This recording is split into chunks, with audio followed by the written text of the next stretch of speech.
Hello friends, আসসালামু আলাইকুম। আজকে আমি কথা বলবো কি তা নিশ্চয়ই থাম্বনেল দেখে বুঝতে পারছো। আজকে কথা বলবো যে গাড়ির সেলফ নিয়ে, সেলফ কিভাবে কাজ করে এবং গাড়ির সেলফ যেটা স্টার্টিং মোটর বলে বাংলাতে, সেটা কিভাবে কাজ করে এটা নিয়ে কথা বলবো।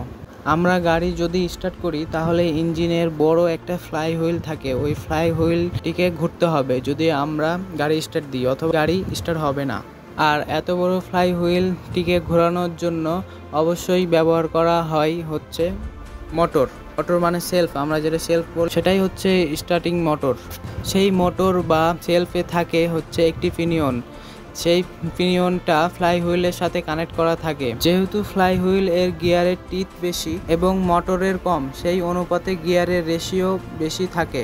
অর্থাৎ যখন গাড়ি স্টার্ট করা হয় তখন মোটর ফ্লাই হুইল ঘুরিয়ে দেয় এবং ইঞ্জিন স্টার্ট হয়ে যায়। এখন বলা যাক এই সিস্টেমটি কিভাবে সাজানো হয়েছে। ব্যাটারির নেগেটিভ প্রান্তকে আর্থিং করা হয় এবং পজিটিভ লাইন সরাসরি ইগনিশন সুইচে যায়। ইগনিশন সুইচ থেকে তার নিউট্রালের সুইচে যায়। তারপর নিউট্রাল সুইচ থেকে একটা কানেক্ট করা হয় স্টার্ট মোটর ওয়েল্ডিং এর ভেতর সলিয়েন্ট আছে, তার সাথে ওয়েল্ডিং এর আরেকটি তার আর্থিং করে দেওয়া হয় যেন তার সাথে নিজস্ব সার্কিট কমপ্লিট করতে পারে।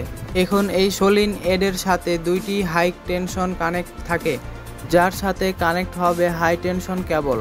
প্রথমটি কানেক্ট হবে ব্যাটারির সাথে এবং দ্বিতীয়টি সরাসরি ফিল্ড ওয়াইন্ডিং এর ভেতরে।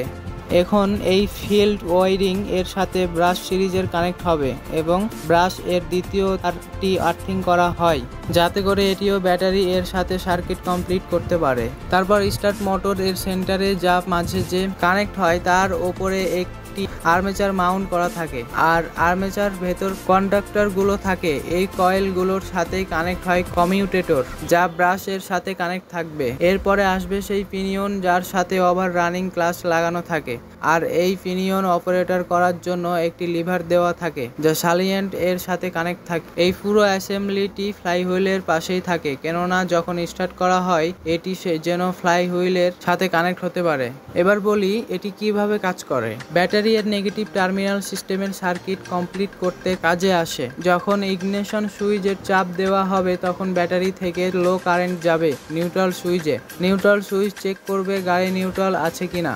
গাড়ি যদি নিউট্রালে থাকে তাহলে এই সুইচ ব্যাটারি থেকে আসা কারেন্টকে স্টার্ট মোটরের অ্যাসেম্বলি এর ভেতরে সালিয়েন্ট ওয়াইন্ডিং আছে সেখানে নিয়ে যাবে। এই ওয়াইন্ডিং ইলেকট্রোম্যাগনেটিক ফিল্ড তৈরি করবে এবং এর কারণে হাই টেনশন কেবলের সাথে কানেক্ট হয়ে যাবে এবং সাথে সাথে লিভারের সাহায্যে মোটরের পিনিয়নটি ফ্লাই হুইলের সাথে কানেক্ট হয়ে যাবে।